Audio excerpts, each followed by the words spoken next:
You guys, we did it. I mean, I did it kind of, but we did it because it helps having listeners like you guys and subscribers. So we did it. We've attracted our first sponsor for the AC show, and I couldn't be more stoked. So thank you guys so much for subscribing and always checking out the episodes. That was my Budweiser gold lamp. Budweiser is not the sponsor, but here we go, you guys. The AC show officially brought to you by mortgage professional Rebecca Casey with DLC Origin Mortgages. Rebecca has a 16-year relationship with real estate, which helps her understand the entire process of home buying, not just the mortgage part of the transaction. And she was recently nominated one of the top 40 young gun mortgage brokers in Canada. Rebecca is an incredibly caring individual who loves working with young families looking to get into their first homes, as well as experienced buyers. She works with clients from all over and has flexible hours to help cater to all types of people. You'll get top-tier rates, products, and service from Rebecca Casey, mortgage professional with DLC Origin Mortgages. Thank you, Rebecca. And if you guys would like to get a hold of her, send her an email at rebecca@customcoastmortgages.com or just send me a message. I'll attach some information in the details of this episode. Speaking of this episode, we are going to be talking to another great high school friend of mine, Mr. Adam Sippel, who is a certified kinesiologist, and he owns a gym in Walnut Grove called Innovative Fitness. He's going to have some kick-ass fitness tips for us. He's also a dad of 3 young boys who are pretty energetic, to put it nicely. And he's also recently gone through a divorce. So there's lots of family talk here. And we dig pretty deep with Adam, and it was a really awesome conversation. I was really happy to see him open up, and it was just great catching up. So I hope you guys enjoy it. And thanks again, Rebecca. We did it. Yeah, we really call it the AC show. Really call it the AC show. It's the AC show. It's the AC show with AC, your host. Check it out. Take 2. And joined by my good friend, Adam Sippel. How are you, buddy? I'm good, thanks. Good morning, everyone. Yeah, good morning, I guess. Most people are probably listening to it in the afternoon or the evening. I guess you never know, really. Could be a morning thing. Where do you listen to the AC show? Do you listen to the AC show? I do. It's usually late evening. Oh, yeah. Okay. Yeah. I do podcasts at the gym. Do a lot of people tell you that? I guess. So Adam Sippel's a personal trainer. We'll get that out of the way right away. And do people tell you that? They listen to podcasts at the gym? But at yours, there's probably not much of that. No, we have music going in the studio, but a lot of people do use different podcasts or audiobooks of that too. Because I guess you're kind of, when you're training someone, they don't have headphones in because they need to hear you, right? Precise. There you go. See, I know a thing or two about the gym, the Gaim. What's a Gaim? You're a big Simpsons guy, right? Yeah. I usually throw a few Simpsons references in there. So I thought we would start where we are meeting for the first time back in high school. And I didn't think much about this because I don't really remember the first time meeting you. I'm assuming I was in grade 7 and you were in grade 8. In grade 8, you were at Agassiz Elementary Secondary School, right? Yes. Yeah. But you had come from Harrison. No, I was in Kent for grade 6. Were you? Yeah. So we would have overlapped a little bit. Oh. I came into Kent partway through grade 6. Oh. Yeah. I don't know if I recall that.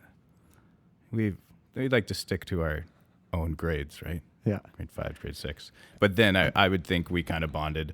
I just had Costa on the podcast. Did you listen to that one? Not yet. It's a good one. You should check it out. And so similar story, we kind of bonded over sports in Agassiz. Because you're a big basketball player, a big volleyball player. And I guess that's kind of how we met. And because we didn't want to do drugs, so we played sports. Yeah, it'd keep you out of trouble. That's what I was thinking. I was trying to think back of how we connect. I'm sure there was some crossing of paths, but I think junior basketball was probably the first big one. Grade 9, grade 10. 9, 10, yeah. Basketball, we did decently. I covered a bit of this with Costa as well. A couple of 5th place provincial finishes were our best, wasn't it? And then the one thing I remember was you were big into volleyball, and you played volleyball all throughout university with UFV, right? Yeah. And there was one time I was just kind of pretending to manage the volleyball team. Do you remember this? When we went to Credo, it was like just before provincials or something, and it was like the last regular season game. And so I wanted to manage the team so that I could come along to provincials with you guys. And then during that game, there was a lot of chirping going on. Like, this was a pretty good rivalry. Do you remember a lot of this with Credo? Yeah, that was the top rivalry when we were in high school. Especially for volleyball. Yeah. Maybe different in basketball. But and then so I was just sitting on the bench, not doing much. I don't know what did I do anything? I might have got water bottles for you guys or something. I just wanted taking stats, maybe. Yeah, maybe some stats. I just wanted to hang out because I never really played volleyball because I was playing hockey, kind of in that early fall when the volleyball season was. But and then we almost got in a fight that night. Is the short story with the other team as we were exiting the building. I think so. What was the thing you used to always do when you were serving, and they would make fun of you for this? I don't know if you remember it. Because you would do a big jump serve. It was with your sleeve. With the sleeve rolled up. You would always roll up your sleeve before like every serve. You would roll it up, show off the guns, and then toss the ball up and hit it. And I specifically remember all these people in the crowd doing it with their sleeves.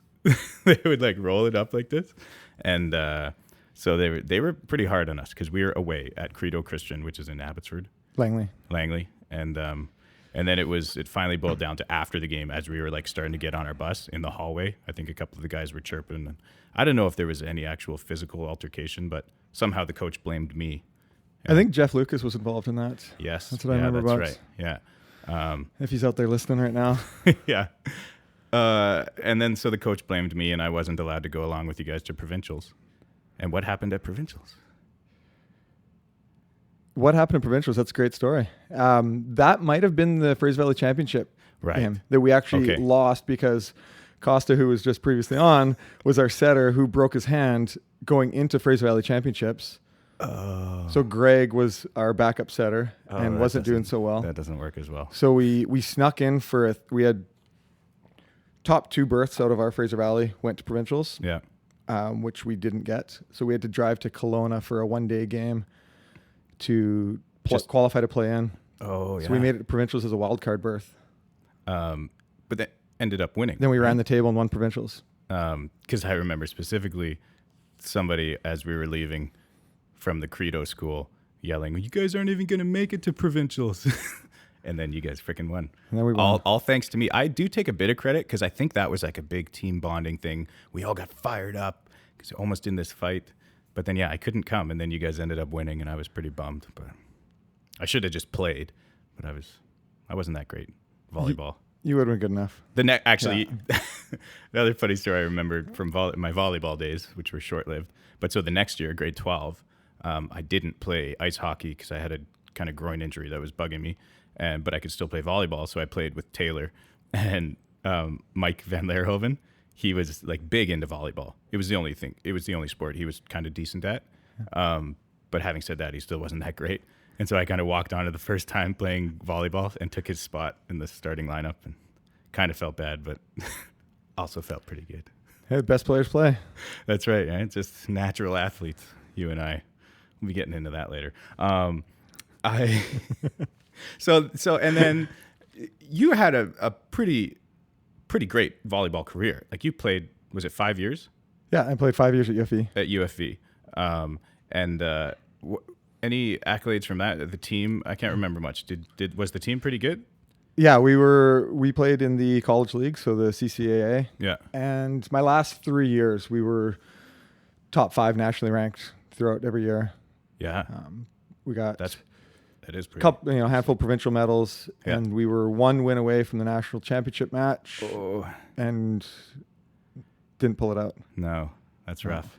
Yeah, at least, but that's pretty cool. So I played a bit of golf or whatever. So we crossed paths a little bit, and we were always kind of at school together until I dropped out. My listeners know all about that.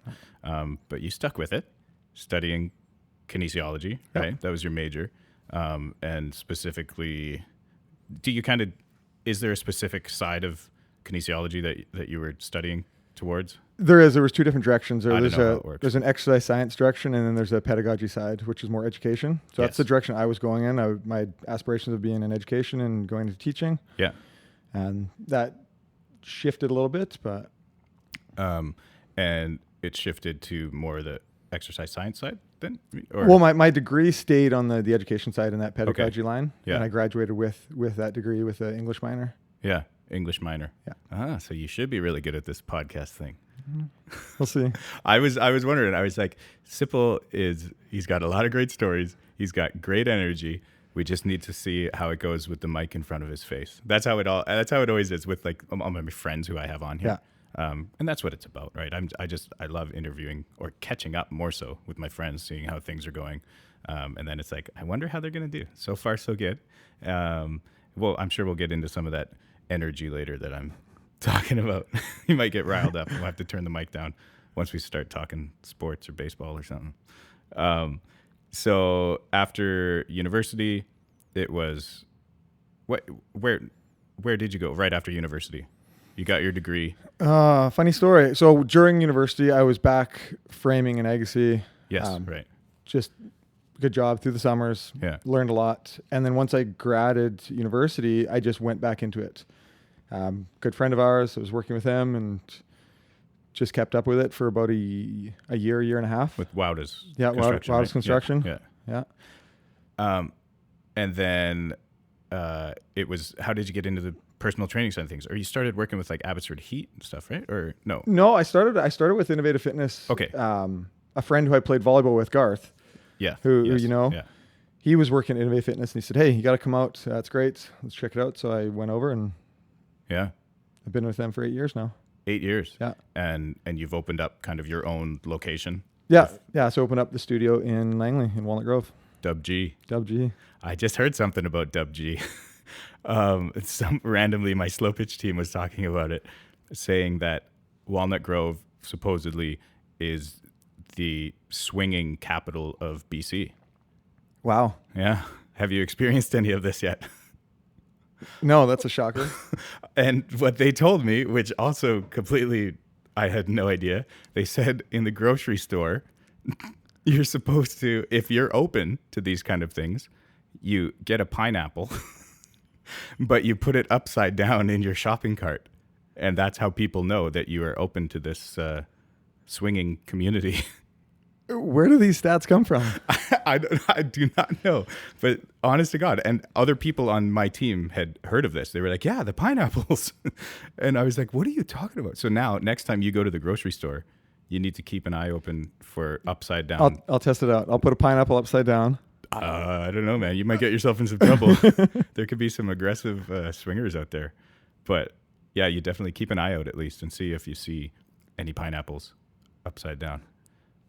I don't know why they chose pineapple. It seems like I guess it's easy to spot. It stands out. Right? If you put like an orange sideways, nobody really know if it just rolled over. Yeah, right. It could just be a tall, skinny orange instead of like short and fat. But yes, so swinging capital of BC is where you decided to open your gym. But that had nothing to do with it. We had some other research studies that helped our decision. Okay, yeah. Oh, look at that. Do you know that song? Name that tune. Kind of one of our friends. I guess a free shout out for this guy because my hand slipped and just landed on this song. He is also a podcast host with me on another show. Stuck in a rut.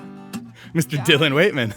I guess his song is still plugged into my my kind of DJ app here. So that's one of his tunes. Did you know he put out a bunch of his own music?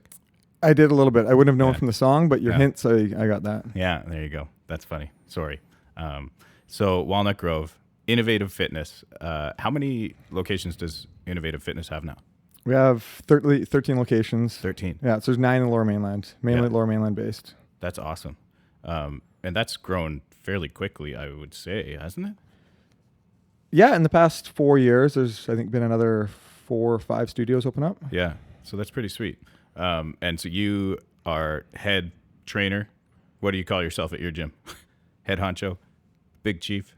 What do I call myself? I'm the managing partner. So I do training, but it's more so HR, team management, growth within the business. Right.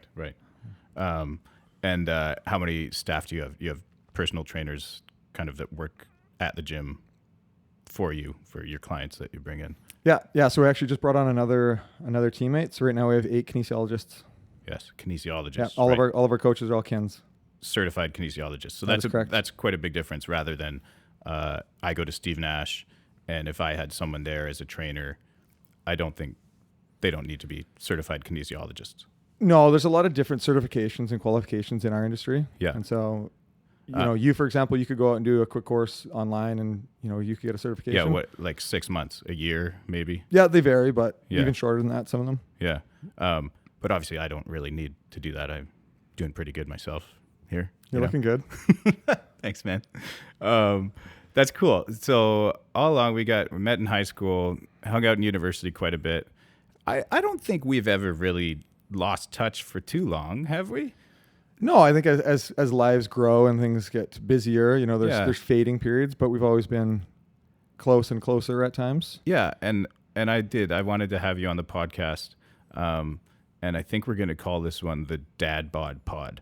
I like it. Or it was going to be the Sippel, but that one doesn't have the same ring. Or I was thinking Body Break with Adam Sippel.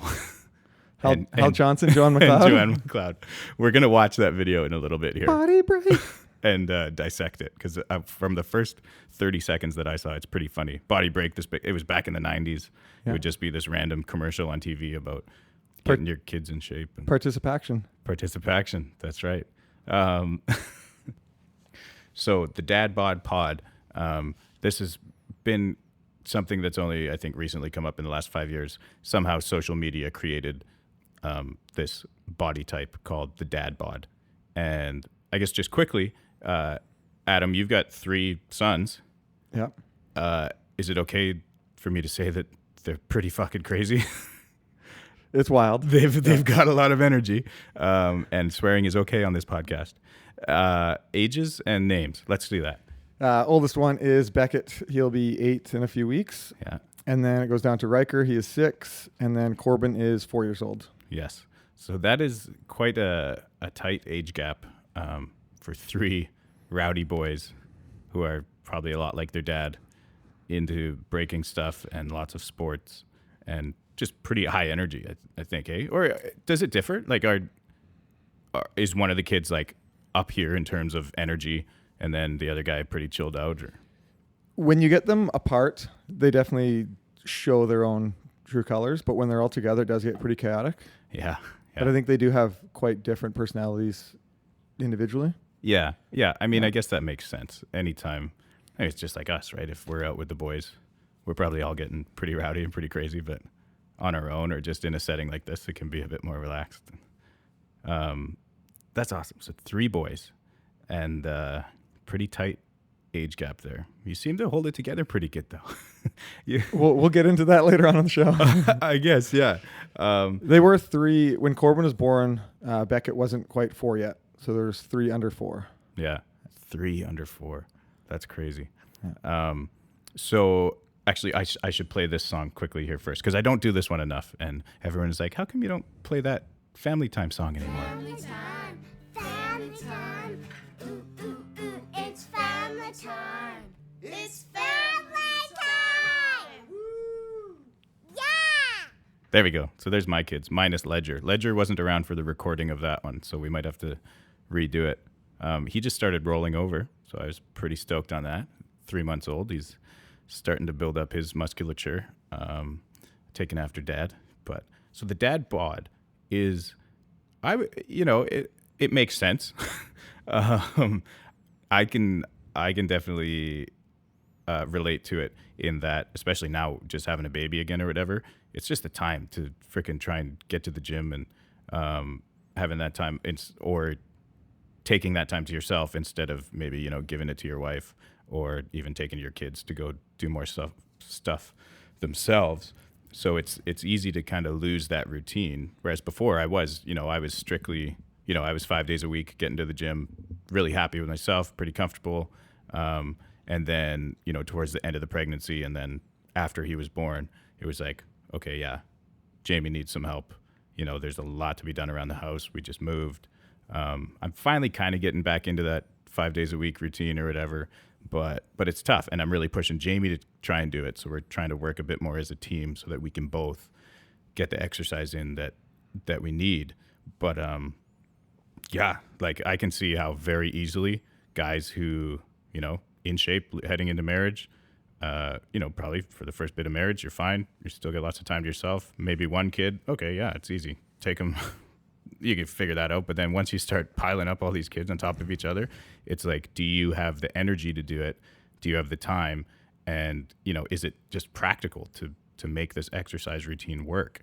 And so I don't know, like, I guess tips or whatever that you have is not exactly what I'm looking for, but just any kind of advice is like, how often do you need to exercise to fight off this dad bod? And like, you know, what kind of exercises would you say are best for a family like, you know, like this house with me and Jamie, 3 kids running around, lots of activities going on.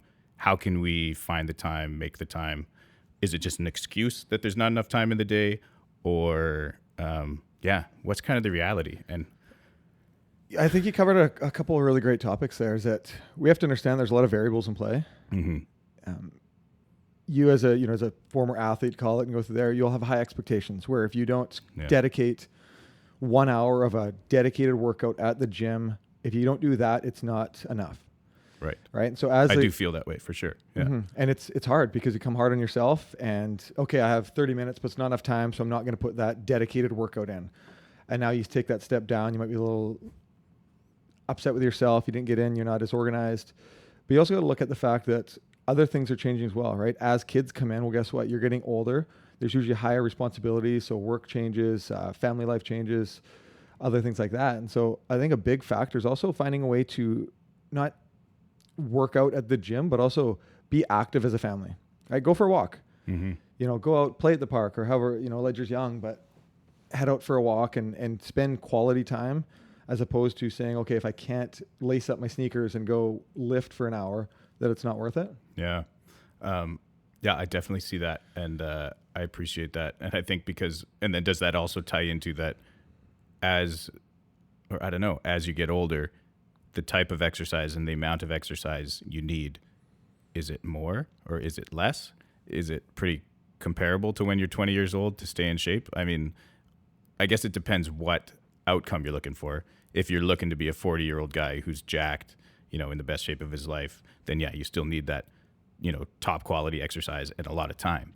But if you're looking to just maintain health, it's probably not as much as you think, maybe. And that's a big thing, right? Are we looking at what is our outcome goals, right? Is it health promotion? Is it speed, strength, power? You know, those things. If you want high results, you got to put hard work in. Yeah. There's no easy way out. People are like, well, what's the secret sauce? hard work and consistency. Yeah. That is the secret sauce. Yeah. And those are 2 different outliers. Like we might touch on down the road here is looking at exercise for mental health. Mm-hmm. That's where I'm leading with that, right? Getting outside, going through there, having quality family time. But as the dad bod grows, if you want to looking for aesthetics, you're going to need to put some hard work in. Yeah. And that's where it kind of more comes to, you know, if you have the extra time, you need to find it, or you need to get up an hour earlier before everything starts, or squeeze it in at lunchtime or something, you know, when the kids are still at school. I think that's where, you know, a lot of the commitment has to come in, where you are committed to fighting off the dad bod. And I'm going to mention this a few times just because I think it's a funny term. I think it's kind of ridiculous that it was brought to light so much in social media. I think it was probably pretty negative, actually, for a lot of guys to see this, all these comments or memes or whatever going around about this. But, you know, we're just talking in general for a family, for moms and dads, and even just people in general to keep in shape as we get older and you know, so that we can be comfortable with ourselves. Not saying you need to have the perfect body to be comfortable with yourself, but the exercise itself can help you feel more confident and just appreciate your body and live a better lifestyle, right? So yeah, if you do really want to fight off that body, then it's a lot extra. And I think the expectations are hard. I think people probably put their expectations really high too quickly. And do you know what I'm kind of saying? Definitely. We're in a society right now where everything's comparative, right? Comparative to others, but also comparative to yourself. Mm-hmm. So where did you used to be? Yeah. And so you can take a look at yourself. You're not taking, you got a young family, you got, business, everybody's busy. You're not taking a step back. You're taking a step sideways. Yeah. Taking a different angle to the same picture. Yeah. Yeah. That's a good way of looking at it. And I think, again, I talk a lot about social media influence and Facebook and Instagram and all this stuff. And I think it has such a negative, there is a lot of positive stuff out there, especially in the fitness world where you can find lots of good workouts and that kind of thing. But I think there's a lot of negative where people are looking at the people showing them these workouts or whatever and thinking, okay, I can be that if I just do this or whatever, or this is what I need to be, or I'm going to be happy when I get there, instead of looking at it as, if you're making little steps, little improvements, you can be happy in that as well. And I think there's just so much bombardment on social media of body image stuff and people portraying themselves as happy and healthy when, it's tough to get the full story from a picture. They say pictures are worth 1,000 words, but you don't know what those words are. Those words could be, I'm so sad and depressed. Yes, I'm beautiful, but I actually hate myself. You don't know what the words behind that picture are. I'm going to put that in a book. I like that. Yeah. I think with that is that superficial goals, more aesthetic goals, they're just that, right? Mm-hmm. So for us, one of our big focuses for me personally and for us with our clientele is look at the why. Like, why do you want your said goal? And if we can dig deeper into the core of that and figure out the why that we can help drive engagement, then you can really start to help guide direction on that. Yeah. Right. So it's like, okay, I want a Dad-Bod 6-pack. I want to change that. Why do you want that? Maybe it is for, confidence and motivation in their love life. Mm-hmm. Right. If you can start to tie that in, now you can start to create that factor of, you talked earlier about commitment. Commitment is big because when we're younger, it's easy to get things done because you have a surplus of time. We might still have the time now to do it, but you have to rearrange what's going to be taken away. Yeah. And this is awesome. I'm glad we're talking about this, and it sounds like you do have a lot of great ideas and stuff. Is this something that ties into innovative fitness specifically? Like, do you guys do a lot of, I don't even know how to, but like pre-workout stuff where you're just talking to the person, goal planning and finding out who they are, where they come from? Is this a big part of the training thing?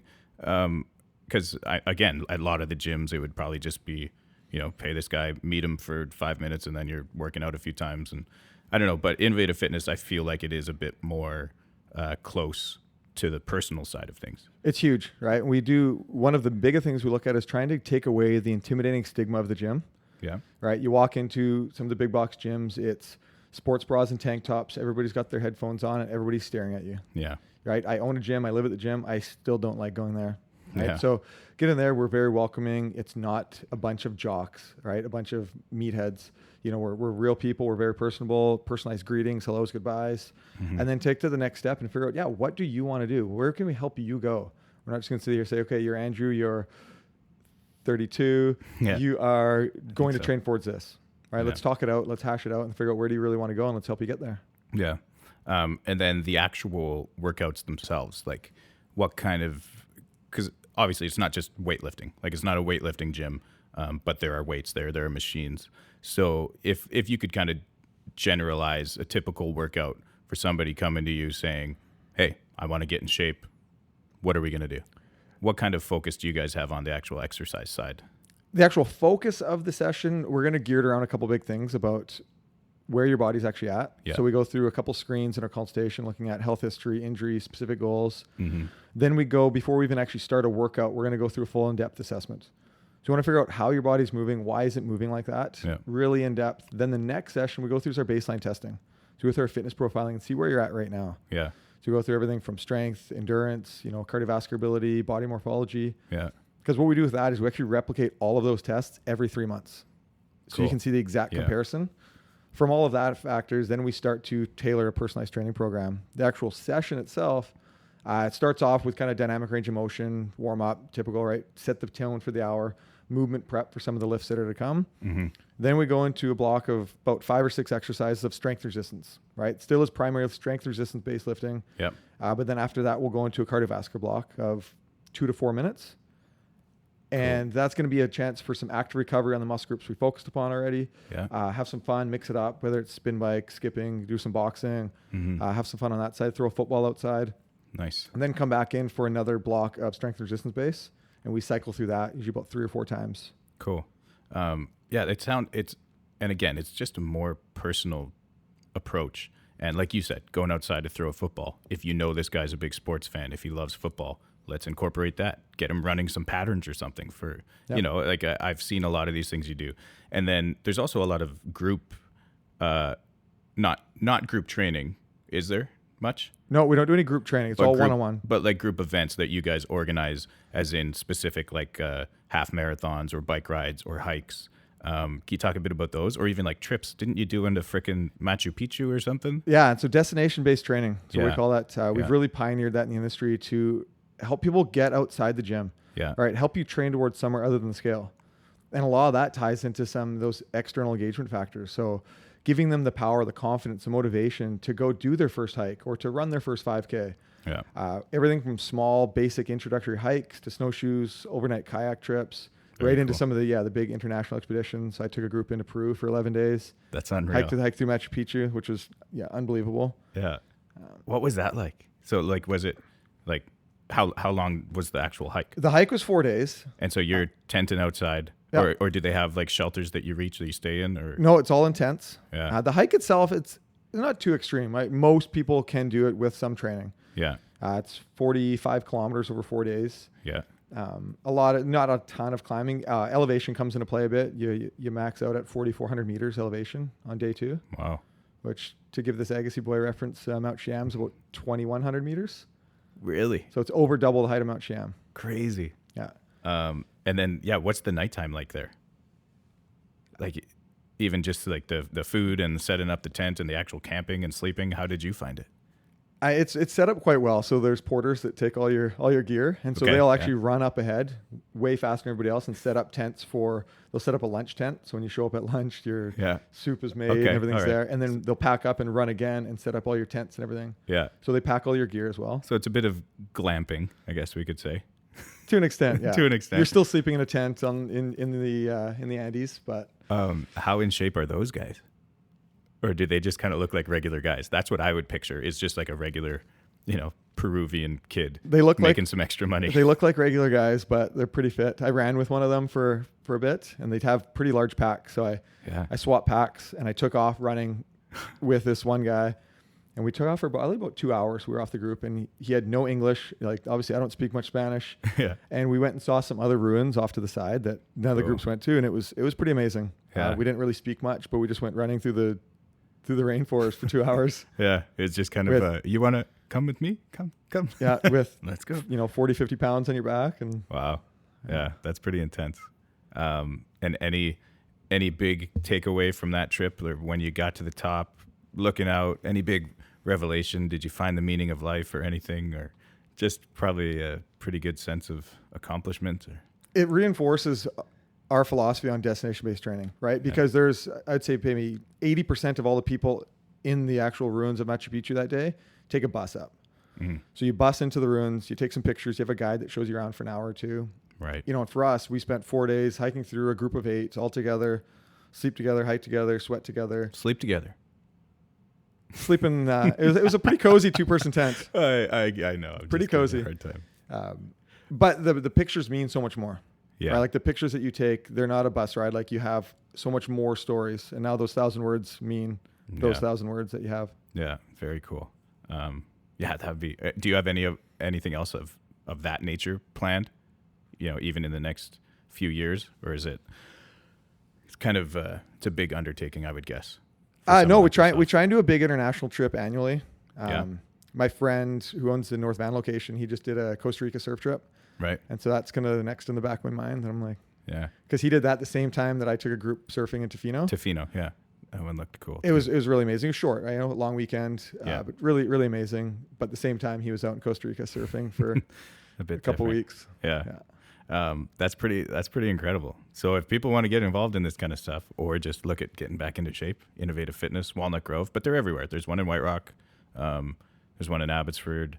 What are the other Fraser Valley? Obviously downtown. I'm sure there's. Yeah, there's Fraser Valley, Port Moody, Coquitlam. Yeah. Okay. Yeah. Downtown, there's Kitsilano. Yeah. The new Telus Garden building right downtown.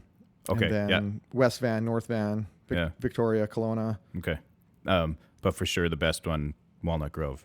Get in there to see my buddy. I want to show you this body break video. You guys will be able to hear it, and it's like Joanne and Hal talking a little bit. I haven't watched the whole thing yet, but we'll see what they have to say, and then maybe we'll dissect this a little bit. Body Break with Hal Johnson and Joanne McLeod. He's such a stud, eh? With his mustache. So many bright colors. I know. Okay, they're just flipping burgers, shaking fries around. She comes in here soon and says her little spiel. But the music. Many parents believe that by nature, kids are physically fit, but the truth is, most aren't. Playground activities provide little fitness benefit. That and it's up to jumpsuit. all of us, parents, teachers, and schools, to provide our kids with a quality, daily, physical education program. That's why the Canadian Association for Health, Physical Education and Recreation, along with Fitness Canada, recommend that a quality program includes activities to increase the fitness of your child's heart and lungs, as well as having activities that combine muscular strength and endurance to improve their coordination and stamina. Such a program requires your school to set aside 3 to 5 hours per week in order to be beneficial. This offers your children the opportunity to appreciate the wide range of fitness experiences and activities. The best blend is a combination of individual and group activities, encouraging a high level of participation. And don't forget, fit and active parents are the best role models their children could have. So until next time, keep fit and have fun. She said it. Keep fit and have fun. Woo! I always thought it was stay fit. Yeah, keep fit and have fun. You learn something new every day. So what did I take away from that? Not much. I think it was just saying get your kids in shape and they'll be better people. Which is still rings true. They said 3 to 5 hours a week.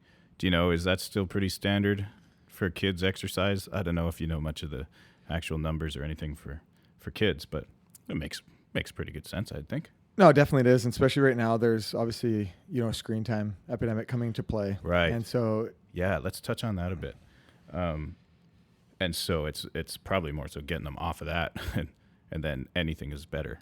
Yeah, finding ways to get outside, right? Whether it be organized sports or, Exeter, they're taking to the park or have something that they're going to enjoy, right? Because it's really easy to throw 3, 4, 5 hours through a screen. Yeah. Do you have any specific rules in place at your place when you have the kids? I do not have specific rules. We have pretty busy weekends, and so there is time where it's just quiet time, and we'll watch some YouTube shows that are semi-engaging. Yeah. But I don't have any specific rules or guidelines in play now. Yeah. We don't really either, and I think that's something we probably could do. It would help the kids probably understand a bit more when we are saying get off the iPad or turn the TV off or whatever. Maybe it would help if we had something about their time limit. I mean, we've kind of come up with things, but I think we're all over the place, and so they're probably just as confused when we don't have anything really set, because they definitely are. And Jaden, our 11-year-old, she's tries to be on her phone. She's pretty good. Like she's very active, but it's still something that she's very drawn towards, the phone, and even Instagram already now and that kind of thing. Like it's pulling her in big time.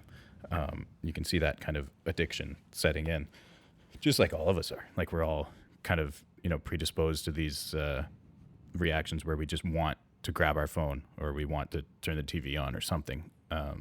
But yeah, for kids especially, because they don't know, so it's kind of up to us to help them understand it or whatever. But I know your boys are really active. Two of them playing hockey already, or 2 are playing hockey. Yeah, and they were in baseball in the summer or whatever. Yeah, baseball through the summer, and then we bike rides and hikes and. Yeah, totally. Like I said, I know you're a super active guy, so I can only imagine that they're getting out of the house quite a bit too. And although coming into wintertime, what do you do? Skating?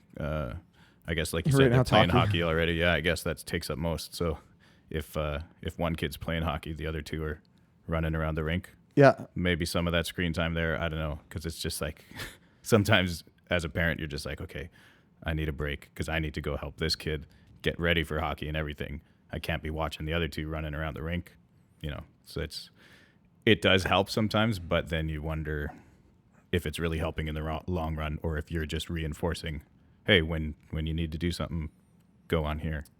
Yeah, but I think there still are technological benefits that they're going to need to gain, right? We're in a society where their rest of their life is going to be filled with it. Yeah. So if they're completely set aside from that, they will have drawbacks that they're lacking in. They need to be able to be active and understand how to utilize the technology to the benefits that are going to help through the school, education, workforce. Yeah. Yeah, definitely there's something to be said for that, because everything is done on those devices these days. And even, I guess, schools are even teaching them. Like, schools have the iPads now and everything, then they're showing them kind of how to use. And it's, it's a freaking tough part of life and parenting these days, I think, anyways, is figuring out what is beneficial and what's not. I mean, I guess that's just freaking life in general, Yeah, as we just talked about the other day, we're still waiting for the user manual to arrive in the mail. Yes, exactly, because it's freaking confusing as hell. Let's take a little break and get into a bit of your favorite song of all time. And so, as I said, this is the first show I have an official sponsor, and I'm doing the read kind of at the beginning. So Rebecca, thank you again, from Rebecca Casey, mortgage professional. And she's sponsoring the show. And her husband said that he wanted to sponsor this segment of the show, which is the AC show fave song ever. But he said he would have to borrow some money. So we're still figuring out how that's going to work. Maybe Rebecca can help him find the money by, I don't know, do they like remortgage the house or something? I don't know how much of that works. So don't ask me, but maybe Rebecca can help you find some money, Sean, and then you can sponsor this. But without further ado, Adam, what is your gun to your head, pick a favorite song ever song? Favorite song ever, first that comes to mind would be All Along the Watchtower by Jimi Hendrix. Right. But the version from Cade Foner, who's from American Idol a couple years ago. American Idol. Okay, so I do have this on YouTube, so let's check out a bit of it here.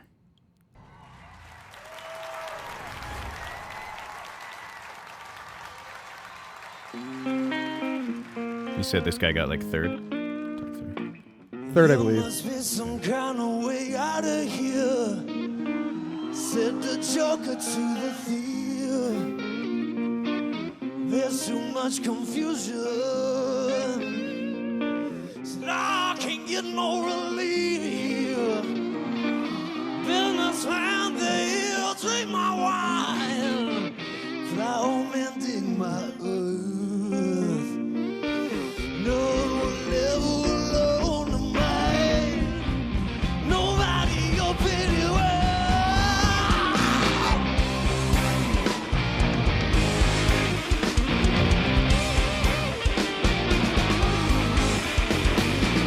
no reason to get excited. The fever kindness spoke. There are many here among us who really live about a joke. Till all along the watchtower, no one can do the ground. Two riders were approaching. The wind began to howl. No rain, oh yeah.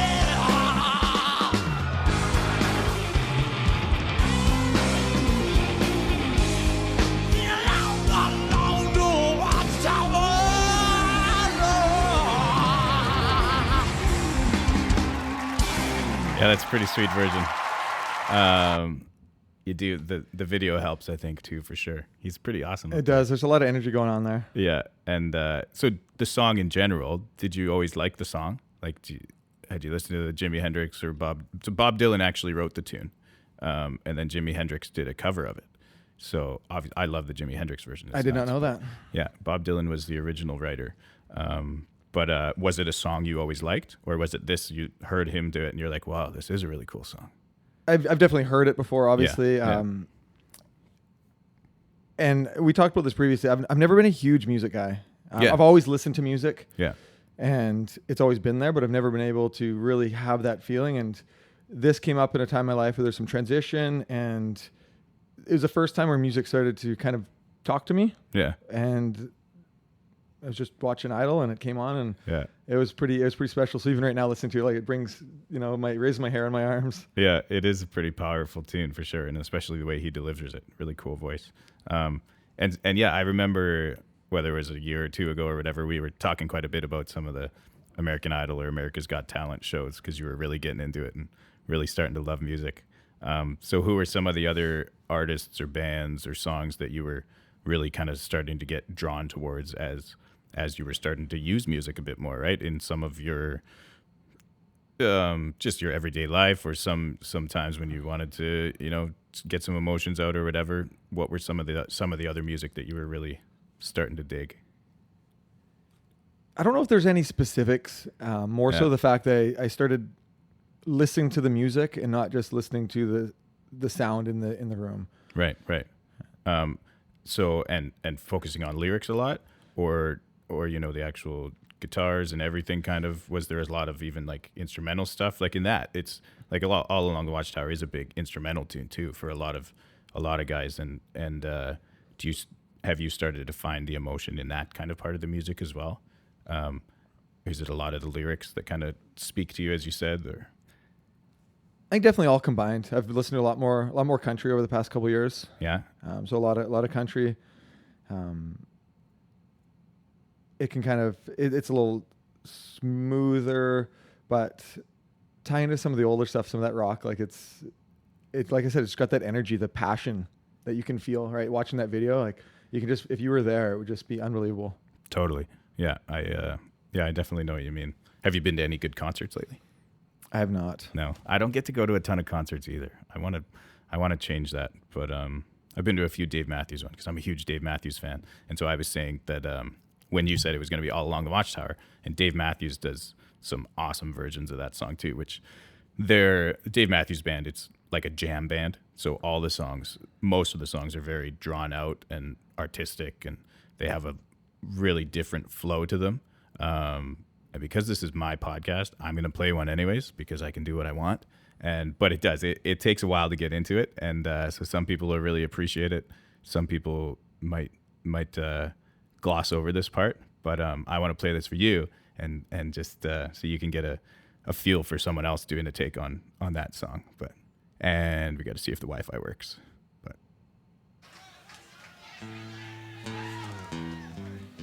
And this is my favorite live guitar solo ever. It's pretty sick. Actually, we've played this with Warren once before, so.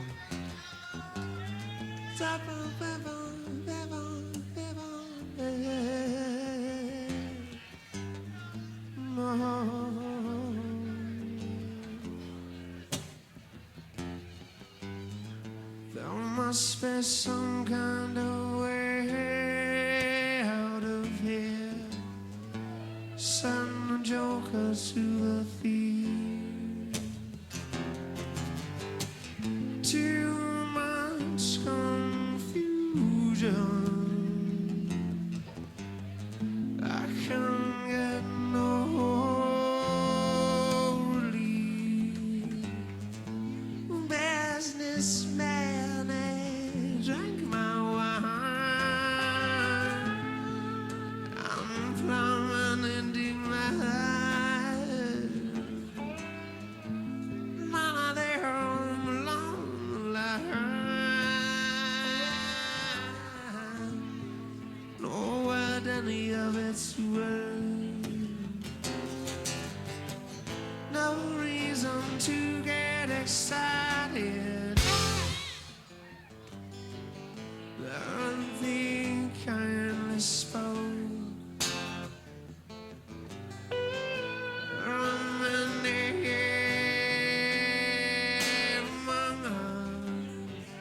Who feel life is but a joke.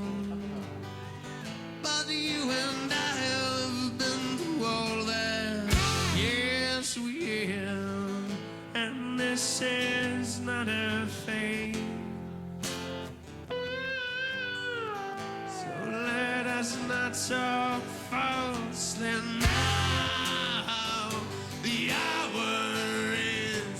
getting late.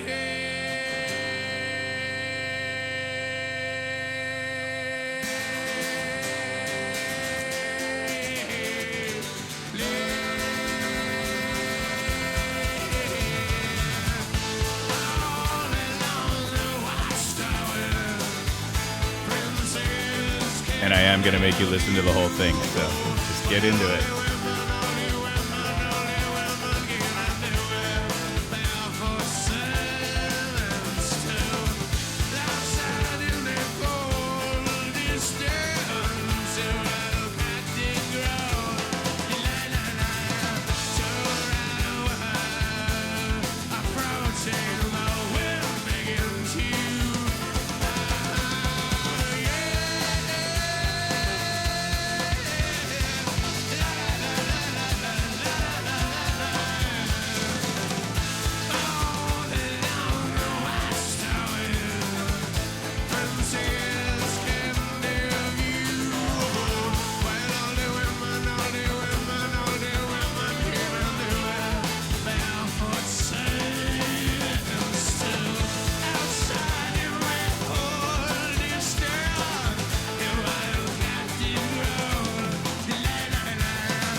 Good way to take 7 minutes onto the podcast anyways. But this is the guitar solo.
Thank you, guys. One hand. Haynes from the Allman Brothers, indeed, yeah. Warren Haynes from the Allman Brothers he was like a guest guitar player on that one, so that's why it's so epic. So yeah, pretty long, eh? There's a lot of talent going on in there. I know, man, and it's like I said, it's not for everyone, but it's something I've only recently really started appreciating in music, is that kind of technicality and that kind of talent that it freaking takes to especially play a guitar like that. But and then in the broader sense, as a band, to deliver a song in that way, something with so many different parts, and it's pretty cool. I'm glad you can appreciate the talent. Did you ever play any instruments growing up? I think grade 8 band in Agassiz Elementary Secondary School, about 1 month of the alto sax, and then I ditched out of that class real quick. Yeah. And so I appreciate you just sitting there and listening to it. But like you said, music's slowly starting to creep into your life more and more. And it's a great thing, man, when you can kind of find, like for me, it's been Dave Matthews and this kind of like jam band stuff that's just blowing my mind right now. And it really helps me and just inspires me.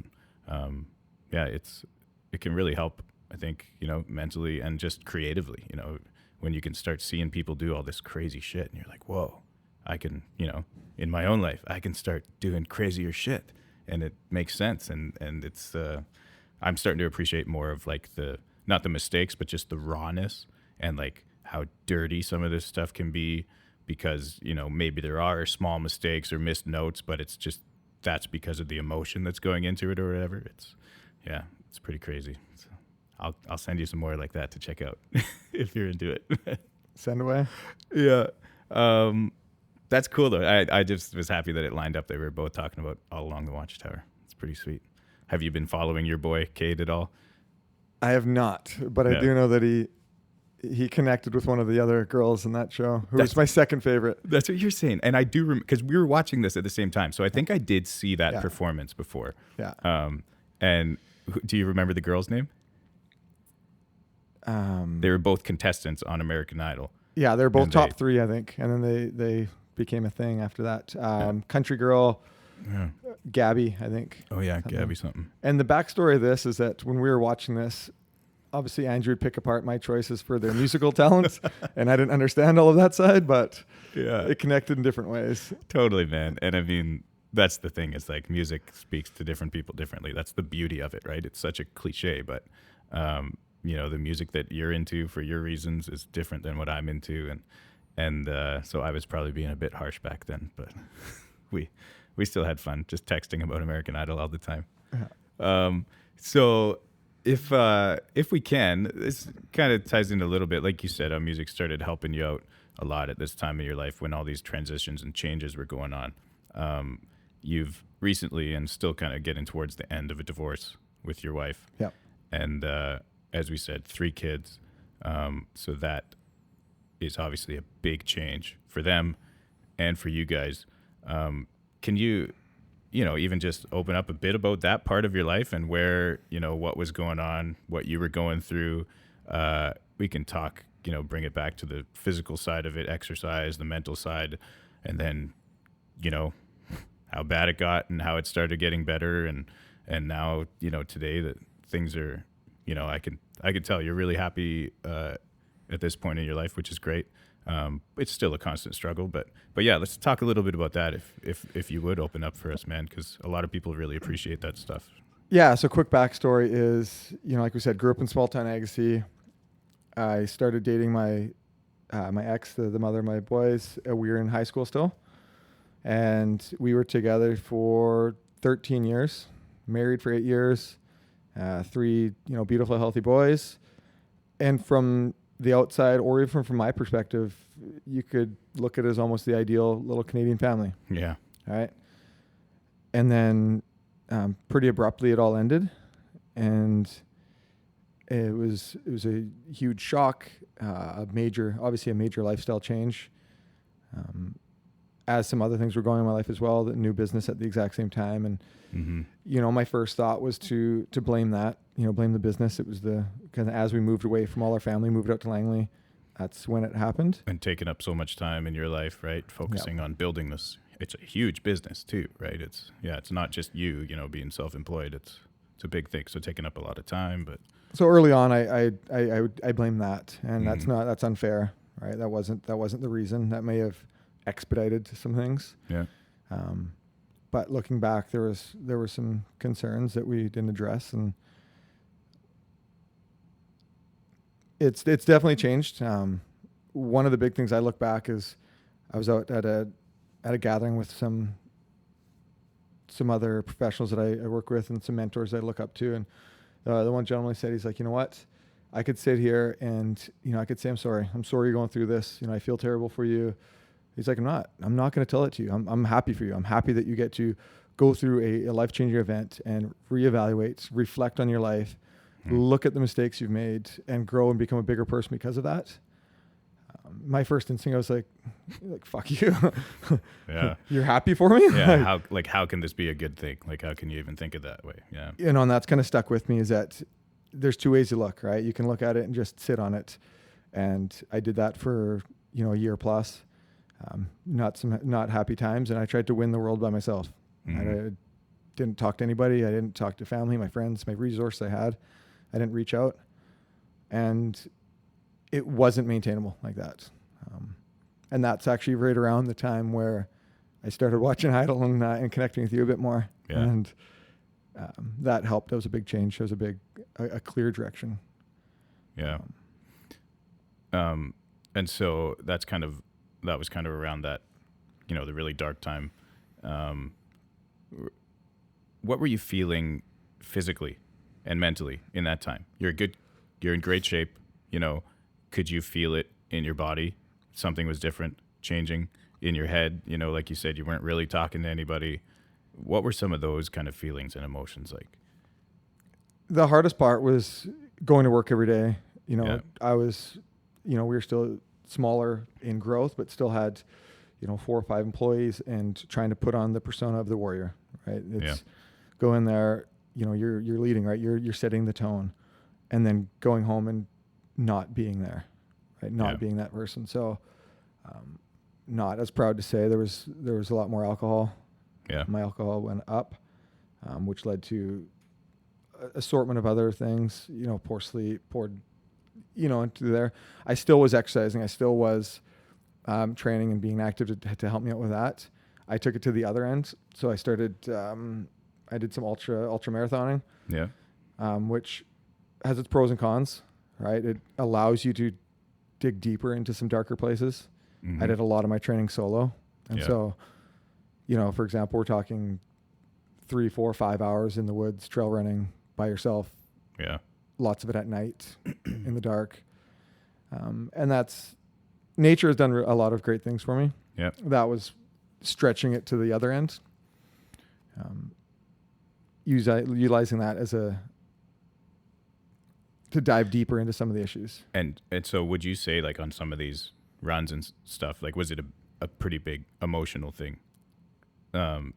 Like breakdowns out in the woods? I don't know. I haven't talked to you about this kind of stuff, but I can only imagine. I've kind of felt a bit of that too, but probably not to this extent, in the exercise side of things anyways. But what was some of that like? Were there some episodes out there? Definitely. Times where you're out there in nature, and there's nobody watching, there's nobody judging. Yeah. There's no videos, there's no phones, there's no anything. There's no reception, even if you want it. Yeah. And so you're truly just you and the trees. So it's wonderful on that side, but there'd be times where getting deeper and other hormones are being released at these high levels of exertion, little dietary changes as you go through multiple hours, and then it would just break down.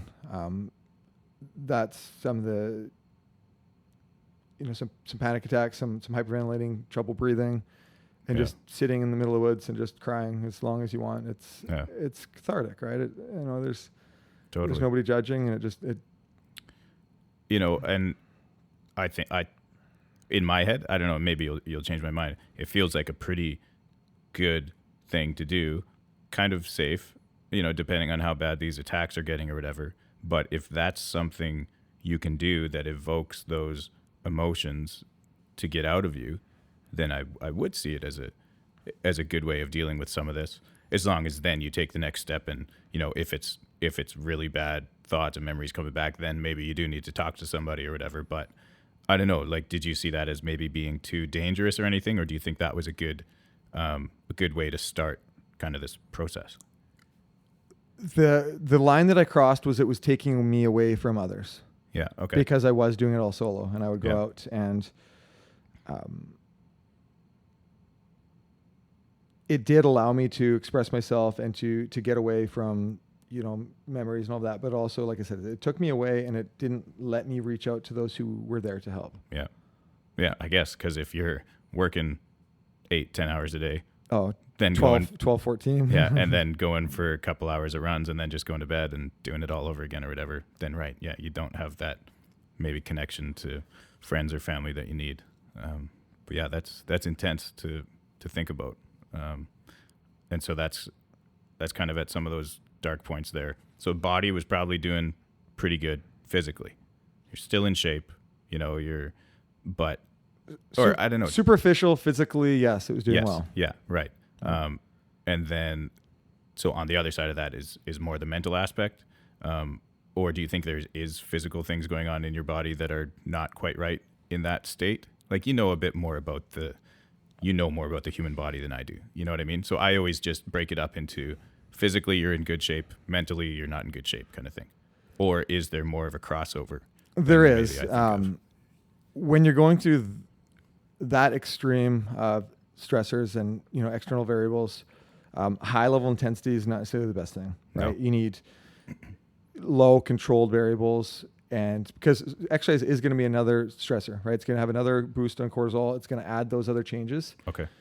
And so some of the best things are some, brisk walk, some moderate cycling, getting out there, go for a swim or whatever. But going up in some high intensity stuff is going to bring out some of those other aspects as well. Mm-hmm. Okay. And so then, more specifically on the mental side of things, this was at one of the worst points in your life, coming down, like you said, drinking more. So that means you're not getting a good sleep. Then you're going to work pretending to be this other guy, coming home being someone else, kind of at war with yourself. So where does it start to get better? Where did this turn up? The first year after we split up was really bad. That was the whole year. I cried daily, every single day for a year. There was a lot of other things too that we may or may not touch. My childhood and all that side that also brought more out. Yeah. And because the first year, every week, every month, there's always new memories, milestones, birthdays, or memories. Yeah. Birthdays, Mother's Day, Father's Day, that you really are worried about even when they're coming, right? It's okay. Father's Day is coming up in 6 weeks, and I'm not looking forward to it. It's another reminder of I don't get to see my kids through the week. Yeah. After the first year, it started to trend in a better direction. I finished that big ultra marathon that was wild and nasty, and I started getting away from that and then riding more. Mm-hmm. And then a while after that, probably between the year and a half mark, I met Lisa. Yeah. Who's my girlfriend now, and she's been really wonderful in accepting me for who I am, and taking that and helping me just be real. Yeah. I don't have to hide anything. I don't have to, pretend I'm this false person. No. Yeah. And that is something that's really important, that weighs pretty heavily on you. If you think you're pretending to be someone that you're not, or if you know that you're doing that, then that messes with your head a lot. And did you start going to counseling, seeing therapists through this again after that? Yeah, a few different directions. I would say within the first, it would have been 3 to 4 months. It was really bad. I went back to see, long story short, my dad was murdered when I was a year old. Right. At that time, we had a trauma counselor attached to our family case, and because we were so young, it was kind of it's an ongoing case because I was a year and a half old. So I actually reached out to her, and had been, 31 years, 30 plus years since that. I didn't remember her. Obviously, she remembered our case and that. And so I met with her. And she remembered the family. Right? Yeah. It's surprising that she was even still working. Yeah, there. she's got a couple of years under her belt. She's probably in her 70s, I'd say. Yeah. Wow. And she connected me to her and her colleague were doing a men's trauma counseling group. Mm-hmm. And so I met up. It was a really tight-knit group of about 8 of us that we met for, I think it was about 2.5 hours once a week over 12 weeks. Yeah. And it was pretty intense. Yeah. It brought out a lot. And that was kind of the first stepping stone for me. Yes. Not that it was specifically to do with your marriage, but am I right to say that? Yes, it but wasn't tied all together. about that, Yeah. but tied together. And like you said, that first stepping stone to even reaching out and talking to somebody. Mm-hmm. And then from there, have you still been seeing this, doing this group, or have you been doing other stuff recently over the past year? Or over the past year, the big focus has not been anything formalized, but more so looking at trying to be more grounded, more aware, right? Mm-hmm. And that's a big thing that we looked at is grounding yourself when, whether it be an anxiety attack or anything like that, come in and start looking and utilizing your senses. And that's what I did sometime out in the trails, right? To just sit there and stop and think about how many colors are out there, how many sounds you hear, there's different smells, the animals you can hear. And you really bring that close by so you can create that foundation of where you're at. And that's, we talked about that even with the phones earlier, trying to have some dedicated time where they're away. Yep. Not always just, okay, I have nothing to do, so I'm just going to flip the phone open, or it's there. Yeah. I just heard something, going to try and remember it right here, but and it's something to do with, again, being off your phones or whatever. And it was something, I think, to do with the biggest motivator being boredom. And so if you let yourself become bored, don't distract yourself with the phone or whatever, then you're going to find something productive to do. Whether it's just doing the frickin' dishes or getting out for a run. If you can, because it's I think in this day and age, it's too easy to never be bored, because you can just pull out your phone and be flipping through something and you'll think you're not bored, and you're getting all these positive reinforcements from your brain, like releasing these endorphins, that because this stuff you're looking at or whatever, it tricks your brain into thinking that you're feeling good, and so you're not bored. So you're never bored. And that's where a lot of the lack of motivation these days is coming from. This is from what I was listening to on this other podcast, and it makes total sense. But so like you said, if you can take that time, put it away, and actually focus on something else other than, just distracting yourself. But yeah, that's a pretty powerful thing. Because the issue with that is the more times that you're getting those endorphins from the phone, from the likes, from the shares, whatever that, the more you adapt to it and the more you need. Mm-hmm. Right. And it's similar to drug abuse, is that it's got to go more. Yeah. And so you got to be on the phone more. You got to check it more. You're hoping for more likes. And it's a dangerous thing for sure. So that was, we're starting to trend upward. Got this great girl in your life. You're still, focusing on yourself, being grounded, taking that time. What else kind of helped you and is still helping you get back to, yourself and being as happy as Adam can be? And obviously just my boys, right? They've been the first year. They're still there. Yeah. They were there. They were there every weekend. I had them and I loved them and I would do anything for them. But it was also that battle of the reminder that I am by myself. Like I was really, really lonely. So I had my boys, and it was, as with, some young kids, like, sure, it's only weekend, but 100% solo with 3 toddlers. And it's hectic just to go, go to the pool, right? Like, dude, sorry to cut you off, but I think about you a lot. Like, I'm not even kidding. And I think about you with those 3 boys, and I just hope and I wish that you're doing okay a lot of the times. And that's why, I do just try and text you or whatever. And, cause I can not freaking imagine how hard it is. And I think, in my head, part of it is, you can be happy playing with your kids and stuff, but you're a grown man, you're an adult, you have a million things that you're worrying about in your brain, whether it's to do with work or something else. And so it's tough to really just lose yourself and be a kid with your kids when you have to be so responsible for everything.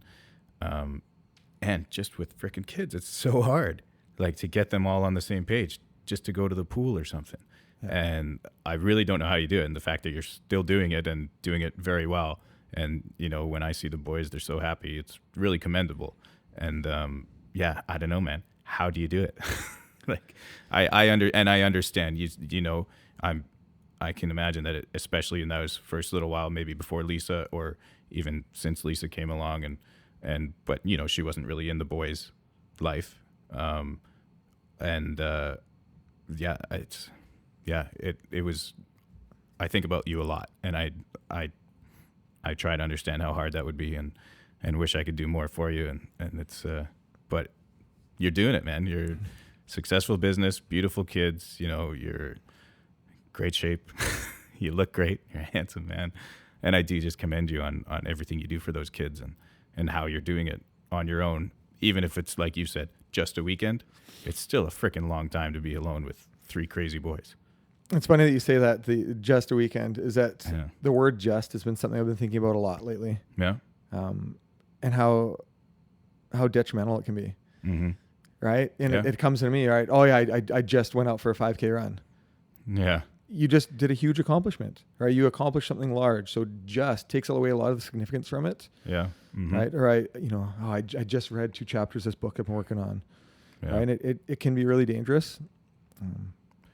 Yeah, that's definitely language and the way you talk to yourself or talking to others. It can have a huge impact if maybe you leave that word out or something. Or that's it is interesting to think. I'll be thinking about that a lot in the coming days. But so the boys, it's got to be crazy weekends, and you do your thing and you keep them busy. They're really, right now with hockey and everything, they're quite structured. Yeah. I do well with structure, and so. Like last year, for example, every Saturday morning we had a 7:45 practice in Hope. Yeah. So Langley to Hope for a 7:45 practice. I'd have 3 boys up, dressed, fed, out the door by 6:15. And is it smooth? Is it great? Is it no? Is it a happy picture? No. But it's accomplished. And then we get to the rink and a couple practices back to back, and then kind of start the rest of the day. Yeah. And so structure, I do work well. I try and plan a lot. And yep. Yeah, I would just imagine you have to, meals, clothes, for the whole day when you're taking the trip out. Like, there's a lot of prep that goes into that, and I'm sure also for mom throughout the week too, right?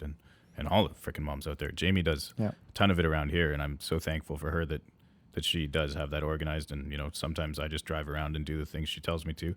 I like to think I help quite a bit too, but that preparation and stuff, when if it's just you doing it, that's probably key.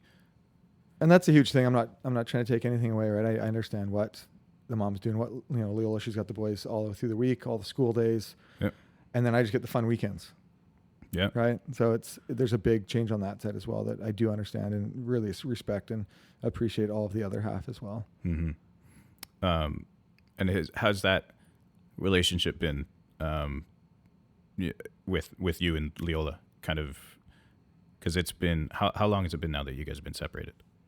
It's coming up on 2.5 years. Yeah. It's over 2.25. Yeah. And we were kind of touching on this before that, I think, and you would hope some of these relationships, obviously it's going to be hard, and it could still be hard for another year, another couple of years, but I would think they start trending in the right direction and things getting easier, just because, and this is not specifically about you. In my head, I'm like, well, you have these kids together, the emotions, do start to die off from a previous marriage or whatever. And then you can see the bigger picture.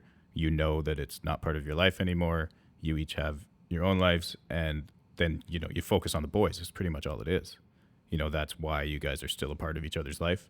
And so if you're both just focused on the boys, you don't have to deal with the separation or any of that stuff anymore. Then it'll be easier to trend in a positive direction. And, you would think life would get smoother and even easier as it goes along. The time kind of helps that kind of stuff, I would think. But so how is that right now?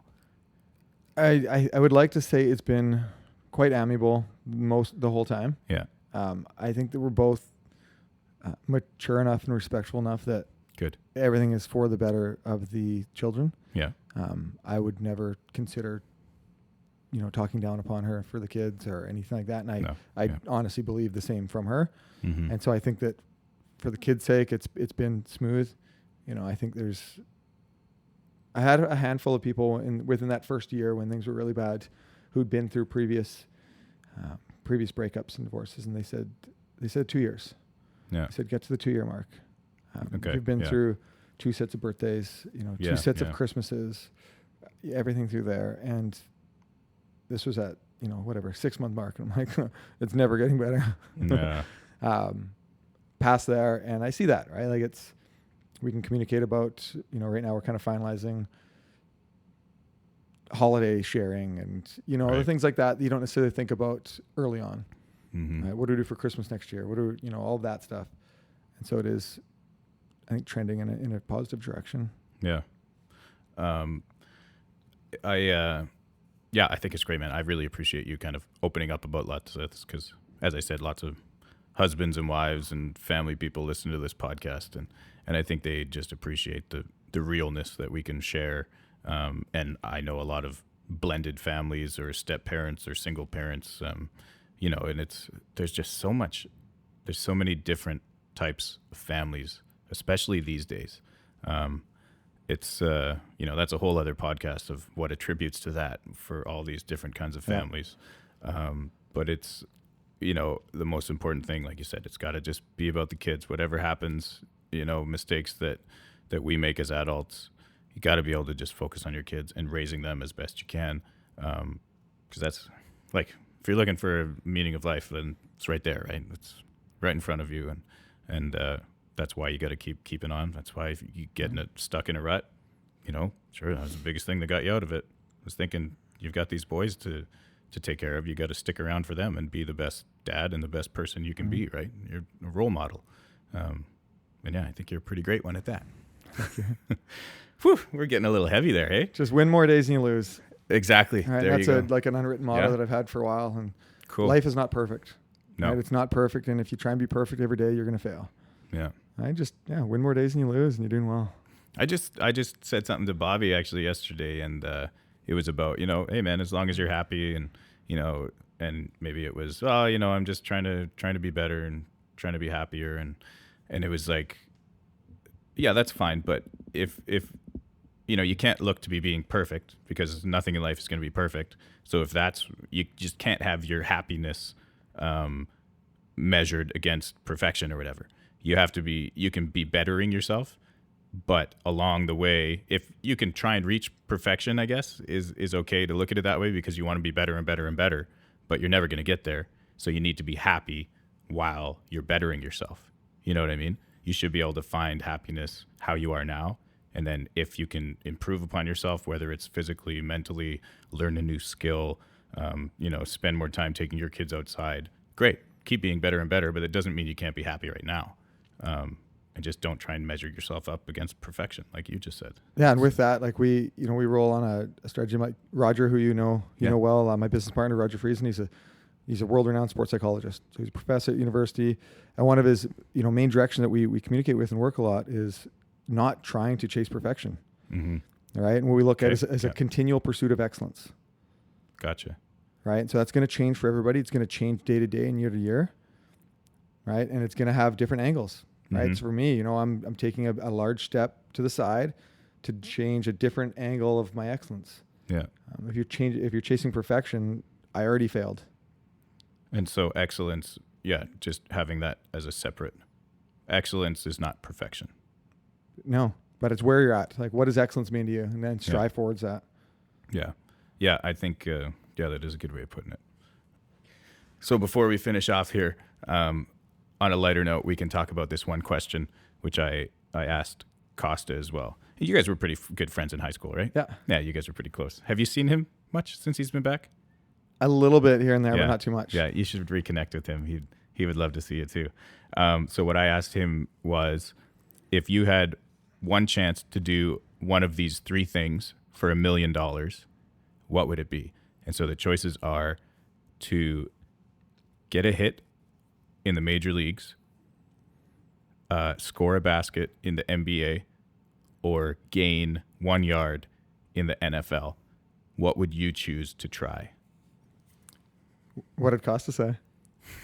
You should watch that podcast and find out. Exactly. No, you tell me first, and then I'll tell you his and mine. My first thought is that I have no chance in hell hitting a Major League Baseball.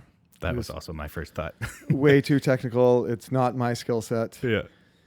Basketball, I got a little bit of game, but I'm a little undersized. I don't think I'm getting anywhere near the rim. Yeah. Maybe I launch a half court. Yeah, yeah.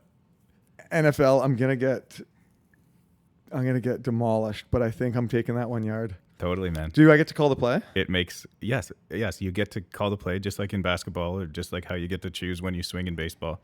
And so it's the most strategic of those sports, right? You have the most specific plays that are created to open up space. That's my thought. Is that kind of what you were thinking there? Costa chose basketball. He would. Yeah, of course. But again, you're not getting that shot off, and even if you do, you still have to make the shot. Yeah. So why football? What was going through your head? Going through my head, is it all the sports that I've excelled at or done well at have not been necessarily from my technical aspect. Right. Yeah. It's been more so through the hard work ethic, power, getting the job done. So I think football may be my best shot. I think so. Grind it out. And yeah, I've always kind of said this, that not the least athletic, but it's easiest, I think, to be the best at football. I'm stumbling over what I'm trying to say here. But if you're a really good athlete, if you're in super good shape, you can probably do well in football. You know what I mean? I agree with that. More so than basketball or baseball or hockey. Yeah, baseball, you're not necessarily great athletes. They're very skilled individuals. Yeah. And that's probably why in football you see all these freak athletes. Like, they're probably in the best. Would you think they're in the best shape out of the four major sports? Hockey, basketball, football, and baseball, obviously. I think there's some strong arguments there. Yeah. I mean, maybe soccer players are a bit more cardio side of things or whatever, but like as an overall athlete, I think those football players, like the receivers and stuff and running backs, like those guys are nuts.